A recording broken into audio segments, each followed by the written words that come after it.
سپہر کے 3 بجے ہیں۔ السلام علیکم، یہ ریڈیو پاکستان ہے۔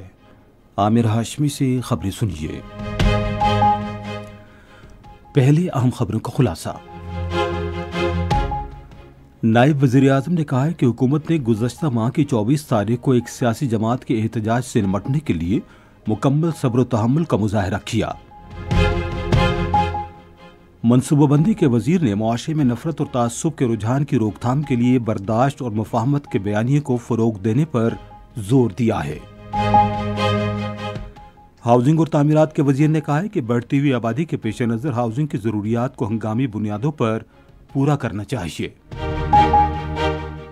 پاکستان اور عراق نے اپنے دفاعی تعلقات مستحکم کرنے کے عزم کا اعادہ کیا ہے۔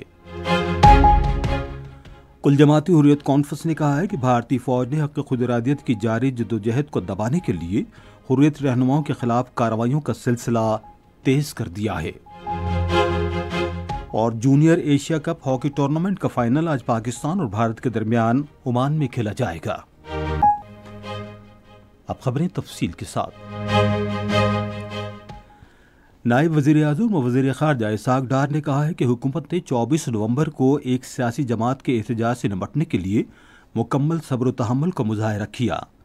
آج اسلام آباد میں دفتر خارجہ میں غیر ملکی سفارتکاروں کو بریفنگ دیتے ہوئے انہوں نے واضح کیا کہ قانون نافذ کرنے والے اداروں کو گولہ بارود نہیں بلکہ واٹر کیننز، آنسو گیس اور لاٹھیاں فراہم کی گئیں۔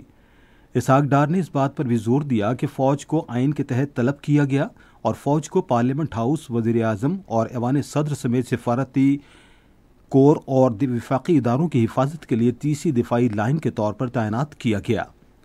نائب وزیر اعظم نے کہا کہ ریڈ زون میں احتجاج اور تشدد کی روک تھام حکومت کی ترجیح ہے اور اس مقصد کے لیے اس سال کے شروع میں ایک خصوصی قانون وضع کیا گیا تاکہ سفارتکاروں کی سیکیورٹی یقینی بنائی جا سکے۔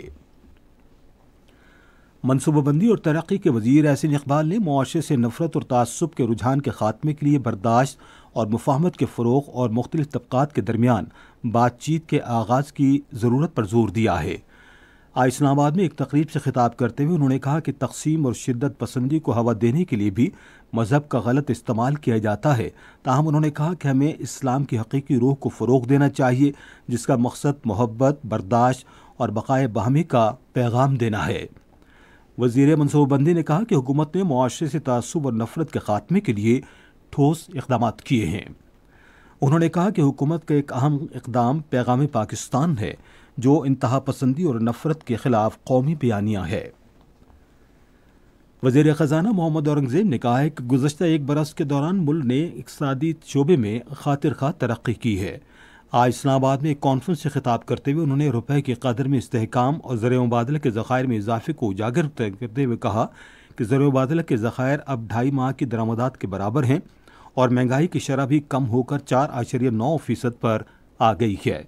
وزیر خزانہ نے ہاؤسنگ کے شعبے کی ترقی میں نجی شعبے کو مکمل تعاون کا بھی یقین دلایا۔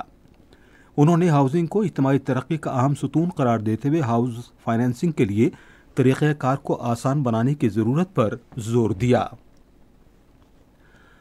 ہاؤسنگ اور تعمیرات کے وفاقی وزیر میاں ریاض حسین پیرزادہ نے بڑھتی ہوئی آبادی کے پیش نظر ہاؤسنگ کی ضروریات کے حوالے سے ہنگامی بنیادوں پر غور کرنے کی ضرورت پر زور دیا ہے۔ National university of modern languages Islamabad میں ریئل اسٹیٹ کے موضوع پر ایک تقریب سے خطاب کرتے ہوئے انہوں نے کہا کہ ہمیں ان ملکوں کے ماڈلز کی بھی پیروی کرنا ہوگی جنہوں نے عصر حاضر کے تقاضوں کے مطابق ہاؤسنگ اور ریئل اسٹیٹ میں بے پناہ ترقی کی ہے۔ وفاقی وزیر نے کہا کہ پالیسی سازی میں یونیورسٹیز اور محققین کی شمولیت ناگزیر ہے۔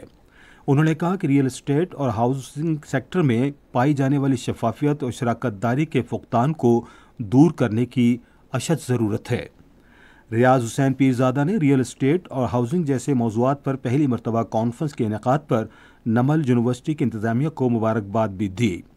انہوں نے کہا کہ طلبہ ہمارا بیش قیمت سرمایہ ہیں اور ریئل اسٹیٹ کے شعبے میں ان کی شمولیت ایک نئی جہت لائق ہے۔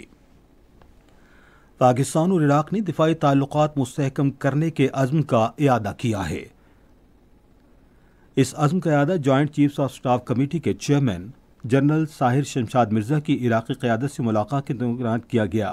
فریقین نے سیکیورٹی، دفاعی تعاون اور موجودہ علاقائی صورتحال سمیت باہمی دلچسپی کے اہم امور پر تبادلہ خیال کیا۔ انہوں نے دونوں ملکوں کی افواج کے درمیان تعلقات کو فروغ دینے پر بھی تبادلہ خیال کیا۔ عراق کی سول اور فوجی قیادت نے پاک فوج کی پیشہ ورانہ مہارت اور دہشت گردی کے خلاف جنگ میں اس کی قربانیوں کو سراہا۔ یہ خبریں آپ ریڈیو پاکستان سے سن رہے ہیں۔ پنجاب حکومت نے صوبے بھر میں اسموگ پر قابو پانے کے لیے تمام سرکاری اور نجی گاڑیوں کے لیے فٹنس سرٹیفکیٹ لازمی قرار دے دیا ہے۔ ماحولیاتی تحفظ کے صوبائی محکمے نے تمام صوبائی وزارتوں کے سیکٹریوں اور کمشنروں کو اس پر عمل درآمد یقینی بنانے کی ہدایت کی ہے۔ ادھر صوبائی حکومت نے گاڑیوں کے معائنے کے لیے آخری تاریخ 30 جنوری 2025 مقرر کی ہے۔ سندھ کے وزیر اطلاعات اور ٹرانسپورٹ شرجیل میمن نے کہا ہے کہ صوبے میں متاثرین سیلاب کے لیے 21 لاکھ مکان تعمیر کیے جا رہے ہیں۔ کراچی میں صحافیوں سے گفتگو کرتے ہوئے انہوں نے کہا کہ عوام کی سہولت اور کراچی میں ٹرانسپورٹ کی بڑھتی ہوئی ضروریات کو پورا کرنے کے لیے بس ریپڈ ٹرانزٹ کے کئی منصوبے شروع کیے گئے ہیں۔ انہوں نے کہا کہ صوبائی حکومت نے نوجوانوں کو آئی ٹی کی تربیت دینے کے لیے ایک پروگرام کا آغاز کیا ہے، جس کے تحت این ڈی یونیورسٹی کراچی اور آئی بی اے سکھر میں 10,000 نوجوانوں کو تربیت دی جا رہی ہے۔ پاکستان نے اسلامی فوبیا کے سنگین مسئلے سے نپٹنے کے لیے لاہ عمل وضع کرنے کی اپیل کی تجدید کی ہے۔ پرتگال میں اقوام متحدہ کے تہذیبوں کے اتحاد کے گروپ آف فرینڈز کے اعلیٰ سطح کے وزارتی اجلاس سے خطاب کرتے ہوئے ایڈیشنل سیکرٹری خارجہ عمران احمد صدیقی نے اسلاموفوبیا میں مسلسل اضافے پر پاکستان کی طرف سے گہری تشویش کا اعادہ کیا اور کہا کہ مذہبی مقامات کی بے حرمتی، مساجد کو مسمار کرنے اور مسلمانوں پر حملے خصوصاً غیر ملکی زیر قبضہ علاقوں میں اس سلسلے کا جاری رہنا اس کا واضح ثبوت ہے۔ ایڈیشنل سیکرٹری خارجہ نے پاکستان کی طرف سے اسلاموفوبیا کے خاتمے کے غیر متزلزل عزم کا اعادہ کرتے ہوئے کہا کہ پاکستانی قیادت کی طرف سے اس مسئلے پر OIC کی جانب سے جنرل اسمبلی میں 2 قراردادیں پیش کی جا رہی ہیں۔ پاکستان میرین اکیڈمی کے کیڈٹس کے 61ویں بیچ کی پاسنگ آؤٹ پریڈ آج کراچی میں ہوئی۔ بحری امور کے وزیر قیصر احمد شیخ تقریب کے مہمان خصوصی تھے۔ تقریب کے دوران قیصر احمد شیخ نے غیر معمولی کارکردگی کا مظاہرہ کرنے والے کیڈٹس میں انعامات تقسیم کیے۔ ایک بین الاقوامی ادارے کی رپورٹ کے مطابق پاکستان غلط معلومات اور گمراہ کن بیانیے سے متاثرہ ممالک میں شامل ہے۔ عالمی اقتصادی فورم کی جانب سے گلوبل رسکس رپورٹ 2024 کے مطابق دنیا بھر کے ماہرین نے غلط معلومات کو اگلے 2 سال میں کئی ممالک کے لیے ایک بڑا چیلنج قرار دیا ہے۔ رپورٹ میں کہا گیا ہے کہ پاکستان بھی اس مسئلے سے بری طرح متاثر ہوا ہے۔ عالمی اقتصادی فورم کے تجزیے کے مطابق اگر اس مسئلے کو حل نہ کیا گیا تو اس سے جمہوری ادارے کمزور ہوں گے اور سیاسی عدم استحکام پیدا ہوگا۔ آج بینکوں کا عالمی دن منایا جا رہا ہے۔ اس دن کو منانے کا مقصد کثیر جہتی اور بین الاقوامی ترقیاتی بینکوں میں اہداف کے لیے مالی تعاون اور معلومات کی فراہمی کے حوالے سے ان کی وسیع صلاحیتوں کو اجاگر کرنا ہے۔ کل جماعتی حریت کانفرنس نے کہا ہے کہ بھارتی افواج کی طرف سے حریت رہنماؤں اور کارکنوں کے خلاف کارروائیاں تیز کر دی گئی ہیں تاکہ ان کی حق خود ارادیت کے لیے جاری جدوجہد کو دبایا جا سکے۔